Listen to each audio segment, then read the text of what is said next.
结婚当天，老公就提出 AA 制，连怀孕都要和我平摊手术费。我在产房内疼得撕心裂肺，他却皱着眉头，迟迟不肯掏钱。我发烧卧床起不来，他连退烧药都要跟我算清楚。直到退休当天，他的声音依旧凉得像冰。退休怎么了？现在60多，找工作的多的是，你不能有这种等靠要的思想。我听到他的话，有些难以置信。35年的付出，在他眼里竟然一文不值。这35年来，我洗衣做饭照顾孩子，还帮你孝敬父母。现在我想为自己活2年，这叫等靠要。做饭洗衣带娃孝敬父母，哪个女人不干？我年薪几百万，你挣几个钱，让你 AA 都算是占便宜了。我没理他，抽出客厅里最新的账本，回到餐桌。怎么算计你那点私房钱，够不够下半辈子吃泡面？你错了，我不是在算我的私房钱，我是在算你欠我的。林薇，你真是越老越糊涂了。你现在衣食无忧的生活，不都是靠我？顾斌，你是不是忘了，这35年我们一直是 AA 制。我开始一样样计算，一个全职住家保姆，月薪不会低于8000，一年9万6，一共34年。我把计算器亮给他看，326万4000。他的脸色从嘲讽变成铁青，但我没停，继续算育儿的费用，还有照顾他中风瘫痪5年的爸，以及老年痴呆3年的妈。这8年来，整夜不敢合眼。最后，我把写满数字的纸推到他面前。家务劳动326万4000，育儿324万，照顾老人192万，还有职业损失54万，总计896万4000元。他瘫在椅子上，嘴唇哆嗦着，但我没打算放过他。哦，对了，还有这房子。加上前面所说的，你需要支付我总计1300万的补偿。说完后，我拨出一个号码。妈，这么晚了，有事吗？顾斌坐在旁边，面如死灰。从现在开始，小小，我要和你爸离婚，你就是我的代理律师。小小到家时已是夜里11点，他穿着黑色职业套装，踩着高跟鞋，手里提着一个沉甸甸的公文包。进门后，他第一时间看向我，目光扫过我泛红的眼眶，又落在沙发上瘫着一脸无所谓的顾斌身上。他的眉头瞬间蹙紧，把公文包轻放在玄关后。顾小小快步走过来，抱住了我。他什么都没说，只是抱着，可我能清晰地感觉到他的肩膀在控制不住地颤抖，连呼吸都带着压抑的哽咽。过了许久，他才慢慢松开我，眼底已经红红的。妈，东西呢？我指了指茶几上那堆账本，他走过去，一本本翻看那些泛黄的封皮，里面全是密密麻麻的数字。顾小小抬起头，看向沙发上的顾斌。爸，这是你提的 AA 制，没错吧？顾斌被他的眼神看得一僵，不自在地动了动身子，慌乱地整了整皱巴巴的衬衫领口。小小，你别听你妈瞎说，我们就是正常的夫妻相处模式。现在他退休了，就想多要钱。那我问你，这是不是你当年主动提出来的？是不是你逼着我妈签的约定？顾斌张了张嘴，没说出话。顾小小站起来，走到他面前。30年前，我妈和你工资一样，你要 AA。30年后，你工资比我妈高出几千倍，你还在 AA。爸，你知道这叫什么吗？这叫精准的、持续一生的、单方面获利的剥削。顾斌的脸涨成猪肝色，被戳中痛处的他恼羞成怒，猛地一拍沙发，指着顾小小怒斥。可紧接着，顾小小从包里拿出一张名片，放在茶几上。这是我的名片，从现在开始，我不再是你女儿，我是林薇女士的代理律师。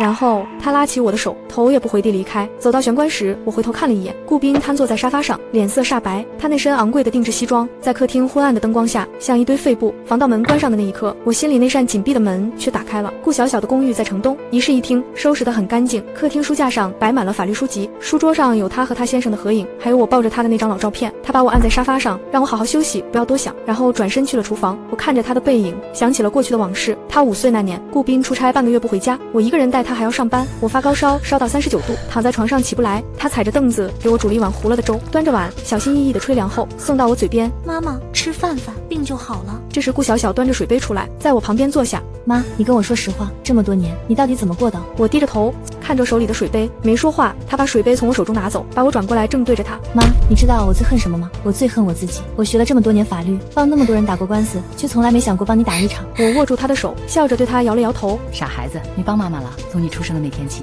你就一直在帮妈妈。他紧紧握住我的手，眼眶里满是泪水。妈，对不起。我摸了摸他的脸，把他脸上的眼泪擦掉。别说对不起，说说接下来我们该怎么办。他深吸一口气，稳了稳情绪，从包里拿出笔记本电脑打开。他敲着键盘，开始规划如何收集证据。第1步，把所有账本扫描存档。第2步，整理时间线，哪一年发生什么事。第3步，找证人。对了，还有他这些年有没有出轨，有没有转移财产？我想了想，然后摇摇头。他藏得很深，但我有感觉他外面有人。什么感觉？香水味。有一阵子他回家经常带着一股香水味，不是我的。还有呢？信用卡账单，他从不让我看他的账单。顾小小冷笑一声，随即他合上电脑，看着我说：妈，从现在开始你什么都别想，睡觉吃饭养好精神，其他的交给我。我看着他的眼睛，那双眼睛像极了我年轻时候的自己，笑着点了点头。那天晚上我睡在顾小小的床上，他睡沙发，我睁着眼睛盯着天花板，一夜没睡，脑子里像放电影一样闪过这30年。第2天一早，手机铃声把我吵醒，屏幕上显示顾斌的号码。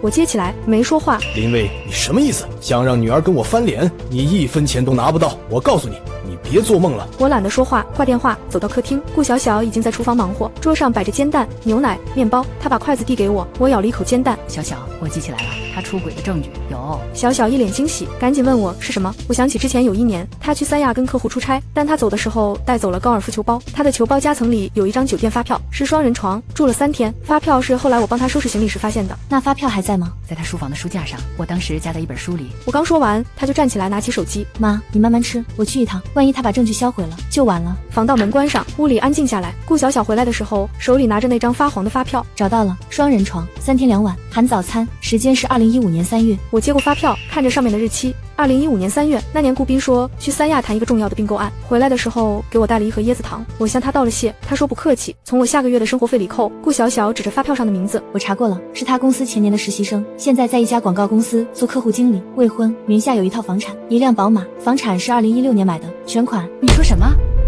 顾小小打开电脑，调出一份文件。我查了那段时间他的银行流水，2016年3月，他有一笔120万的支出，备注是投资，但收款账户是一个私人账户，而这个私人账户的主人就是张某某。他把电脑屏幕转向我，那些数字、日期，我从未见过的转账记录，密密麻麻像一张网。我看着那张发票，看了很久，然后笑了，不是苦笑，是真的笑了。这能算什么证据？顾小小愣了一下，然后也笑了，笑着笑着，眼泪又掉下来。妈，你第一次这么激动。我把发票递还给他，攒了30年。也该说一句了。接下来的半个月，顾小小请了假，天天陪着我整理材料。我们把账本一页页扫描进电脑，把时间线一条条列出来，把我能想起来的每一个细节都记下来。1989年结婚第1年，我每天5点起床给他做早饭，骑车40分钟去上班。他7点起床，吃完我做的早饭，坐公交车去单位。月底他把这个月的开销账单放在桌上，房租、水电、米面油，一人一半。1992年我怀孕，孕吐严重瘦了10几斤，他把柠檬和苏打饼干放在床头柜上，账单压在下面。1995年女儿3岁上幼儿园，学费1个月80块，他每个月准时把装着1半学费的信封递给我，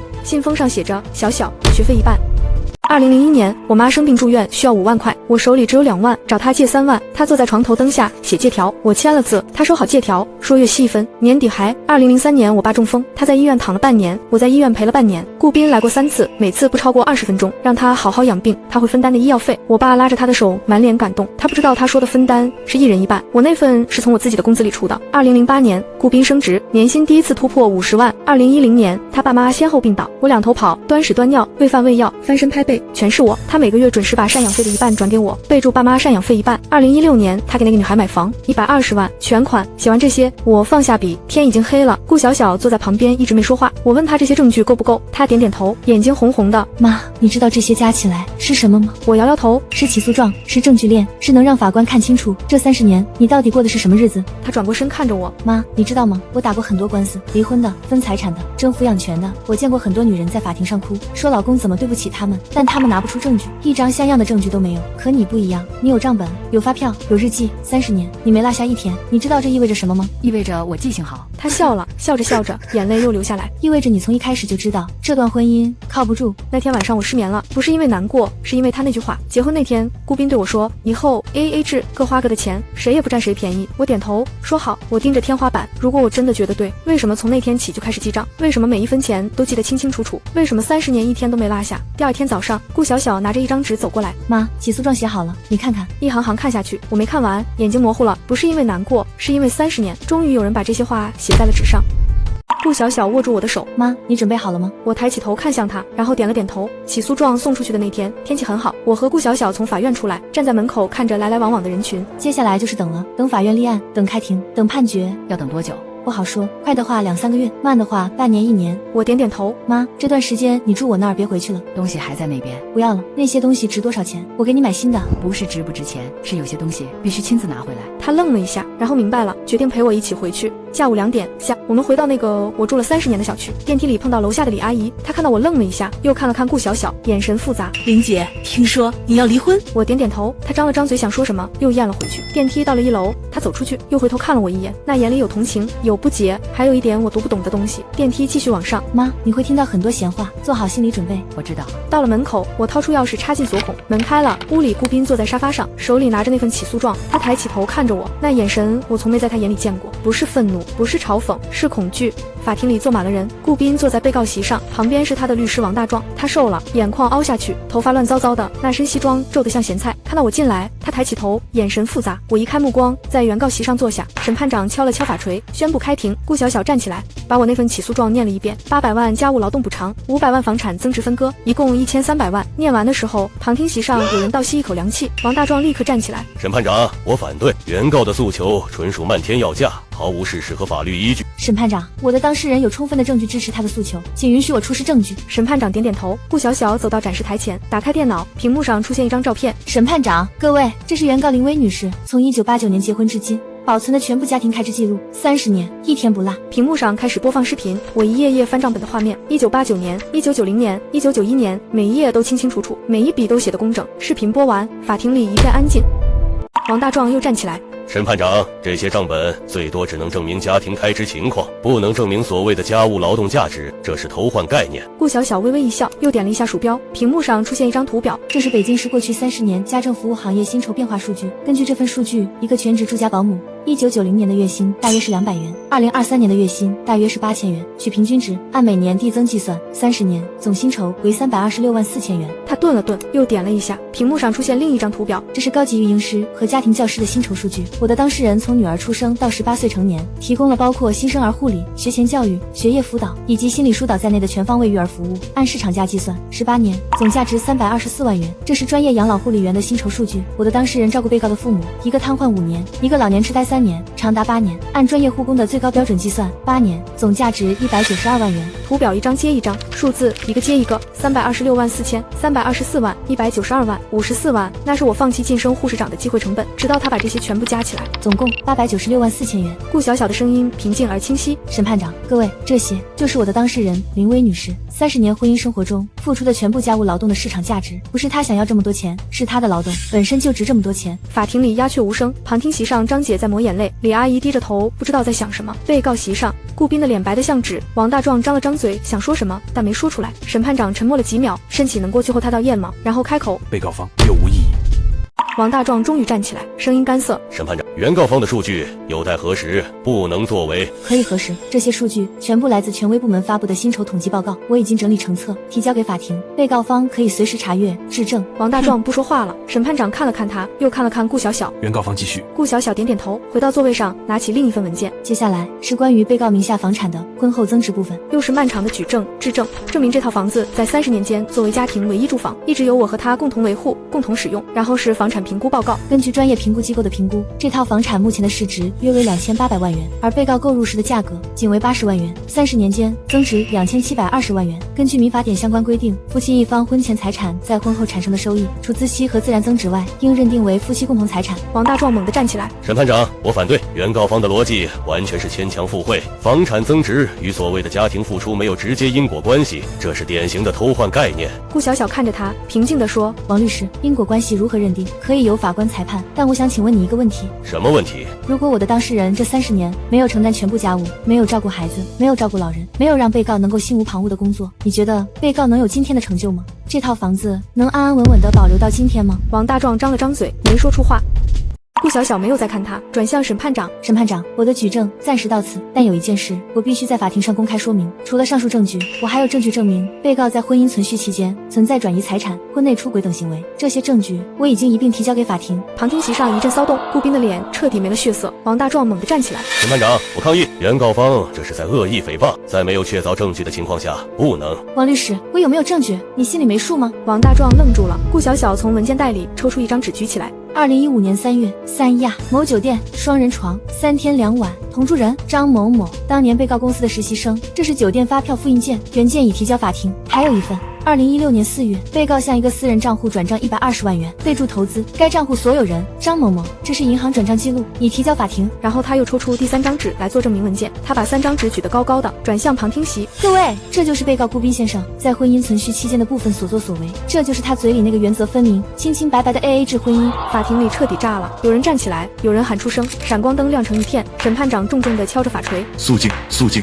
而我坐在原告席上，看着被告席上那个瘫成一团的男人，他低着头，双手抱着头，整个人缩在那里，像一只被踩扁的蟑螂。庭审进行了整整1天，下午5点，审判长宣布休庭，择日宣判。走出法院时，天已经快黑了，门口还围着很多记者。看到我出来，他们一下子涌上来，话筒、录音笔、手机全怼到我面前。林女士，请问你对今天的庭审有什么看法？林女士，你觉得自己能胜诉吗？林女士，顾先生有没有私下联系过你？顾小小挡在我前面，大声说：“对不起，现在不方便接受采访，请让一让。”他护着我挤过人群，上了停在路边的车，关上车门，世界一下子安静了。我靠在椅背上，闭上眼睛。顾小小担忧地看着我，我看向他，笑着点了点头。今天累坏了吧？还行，就是腿有点软。他笑了，他说：“第一次上法庭都这样。”他想起他第一次上庭的时候，下来腿抖了半个小时。我也笑了。车开动，窗外是城市的夜景。小小，你说他会判多少？不好说，但今天的效果比我想象的好。法官的表情，我看得出来，他对你的情况是同情和支持的。那就好。妈，你后悔吗？我愣了一下，后悔什么？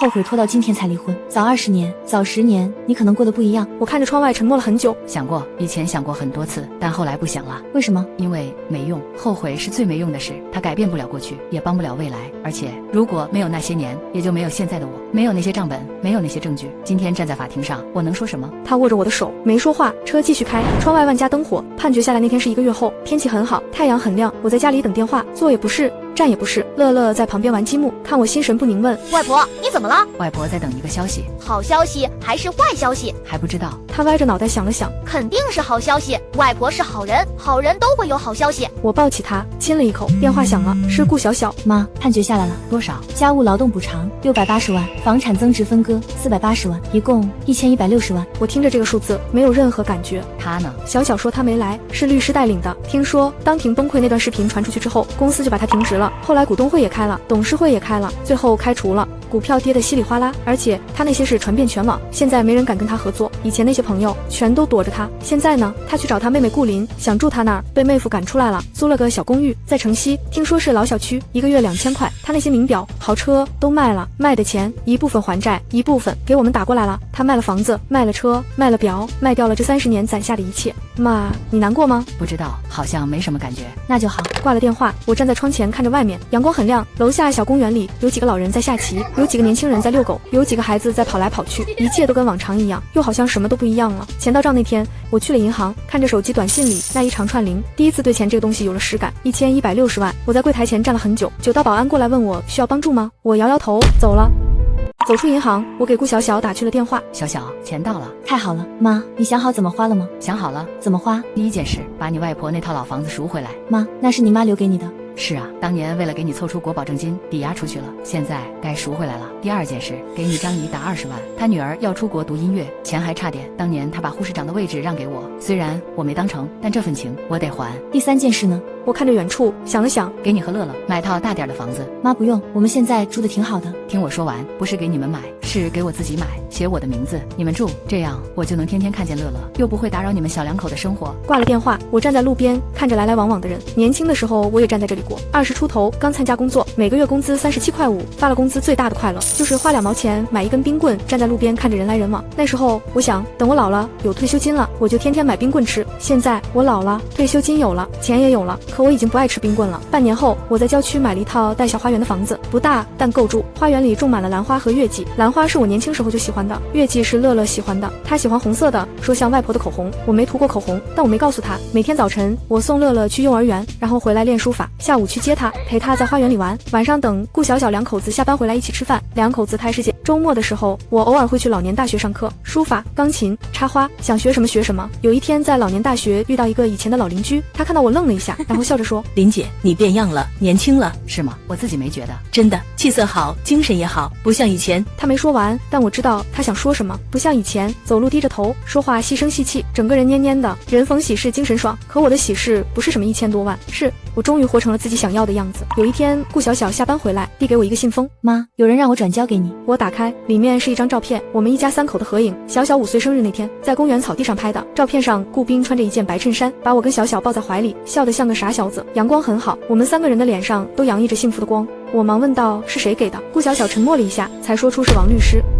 我爸上个月走了，肝癌晚期，发现的时候已经来不及了。走的时候身边一个人都没有，是他去处理了后面的事。我看着那张照片，没说话。这张照片是在他租的那个小公寓里找到的，压在枕头下面。我低头看着照片上那个笑得很傻的男人，30年了，我已经很久没见过他这样笑了。他还说什么了？他说他这辈子唯一不按 AA 制来过的就是那一天。我闭上眼睛，那一天阳光很好，草地上有风，小小吹生日蜡烛，把奶油蹭了一脸。他抱着他哈哈大笑，我站在旁边看着他们。那时候我想这辈子就这样了。后来不知道什么时候开始就不一样了，也许是第一次他把账单放在我床头的时候他也画，也许是第一次让我写借条的时候，也许是第一次他在外面有了别人回家还给我带椰子糖的时候，也许从最开始就不一样，只是我一直没看见。妈，你还好吗？我睁开眼，把照片放回信封，递还给他。还给他吧。妈，你不要。我摇摇头，他把信封塞进我手里。我转身走进花园，夕阳西下，兰花和月季被染成金色，远处传来乐乐的声音。外婆，我回来了。我转过身，张开手臂，那个小小的人朝我跑过来。日子一天天过去，我的书法越写越好，老师说可以参加展览了。我的钢琴勉强能弹小星星，乐乐很喜欢听。我的插花作品摆在客厅里，顾小小说比花店卖的还好看。妈，你以后有什么打算？什么以后？就是还找不着老伴。找什么老伴？我有你，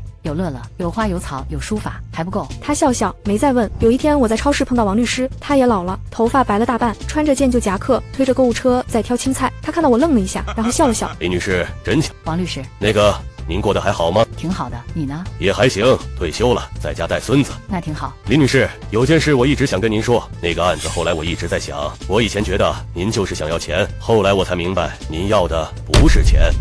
我看着他，没说话。您要的是一个说法，一个公道。顾先生走之前，我去看过他，他说他这辈子最后悔的就是那30年。他说他其实一直知道您不容易，但他就是拉不下那个脸。他觉得他成功了，有钱了，就该是他说了算。他觉得您的付出都是应该的，他觉得您不会走。我听着没说话。后来您走了，他才发现他什么都没有了，钱没了，家没了，女儿也没了。他叹了口气。林女士，我不是在替他说话，我只是想说您赢了。王律师，我没赢，他也没输，我们只是都付出了该付的代价。他愣住了。我推着购物车从他身边走过，走出几步回头说，帮我给他上炷香吧，就说那天的照片我看了。然后我走了。回家的路上夕阳正好，我开着车放着音乐，那首少年我跟着唱，唱得不好跑调，但没关系，车里只有我一个人。到了家，乐乐跑出来喊着外婆外婆，我抱起他走进花园，兰花开了，月季也开了，夕阳照在花上，照在乐乐脸上，照在我手上。那双手曾经写过30年账本，曾经端过屎端过尿，曾经在黑夜里偷偷抹过眼泪。现在这双手抱着一个3岁的小孩，闻着花香，晒着太阳，这双手自由了。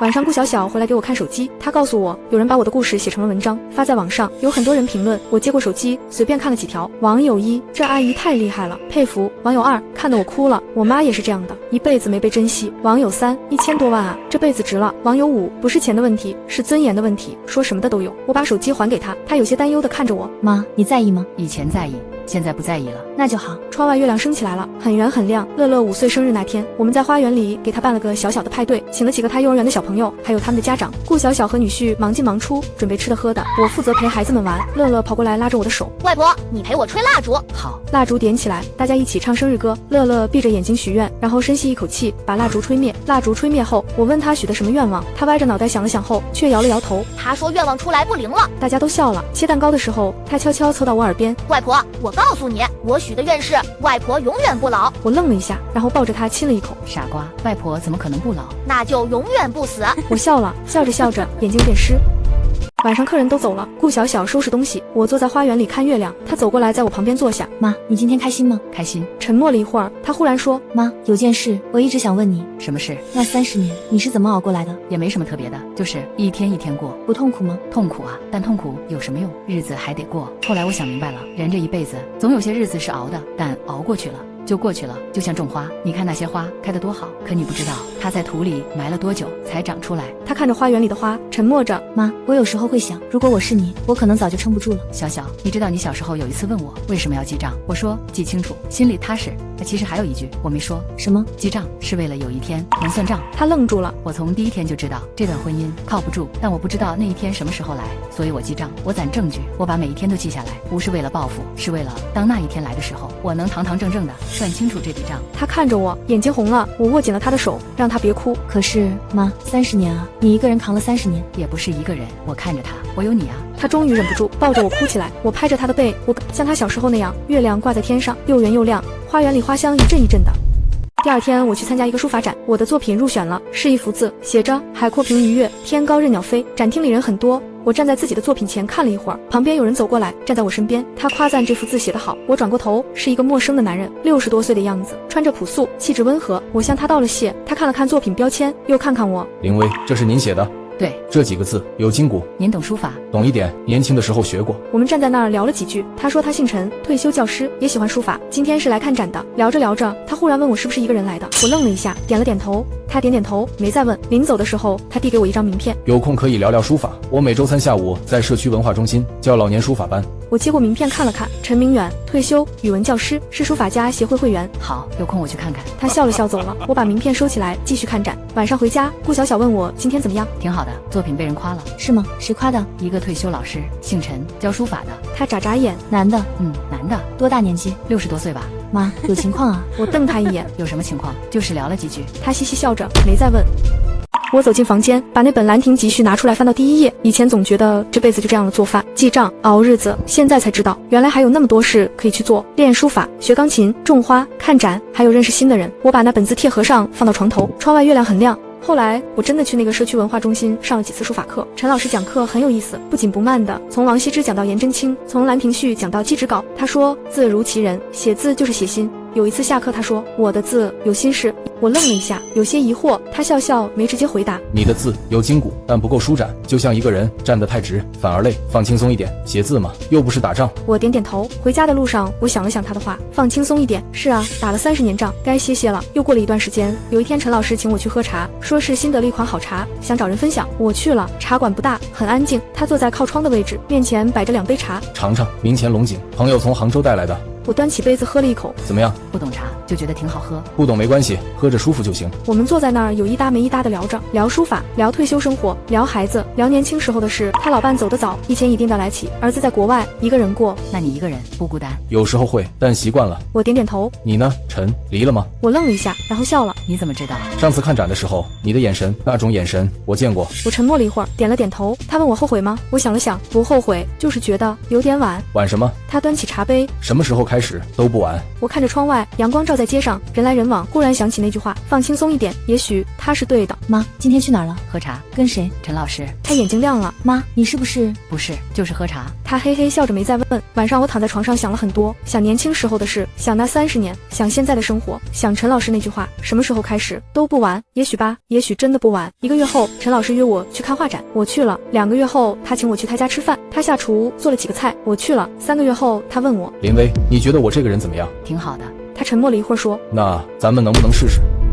我看着他的眼睛，那眼睛里有期待，也有紧张。我想了想说，试试可以，但我有话说在前头。你说。我不记账，也不 AA 制，你出你的，我出我的，但别算那么清。他愣了一下，然后笑了，我也笑了。回家告诉顾小小的时候，他激动地跳起来。妈，你真的，你终于什么？终于开窍了。我瞪他一眼，他抱着我又笑又跳。妈，我太高兴了。我也笑了。窗外阳光很好，花园里兰花开了，月季也开了，一切都刚刚好。3年后，我和陈老师领证了，没办婚礼，就2家人一起吃了个饭。顾小小和他儿子还有乐乐，6个人一桌菜，吃完各回个家。陈老师搬来和我一起住，他的书房和我的书房挨着，他写他的字，我练我的琴，有时候一起在花园里喝茶，有时候一起看夕阳。有一次他问我，林薇，你后悔吗？后悔什么？后悔当初没早点离。不后悔，没有那些年就没有现在的我。他看着我的眼睛点点头。也是。有一天顾小小拿来一封信，我打开，里面是一张照片，还是那张照片，我们一家3口的合影，小小5岁生日那天。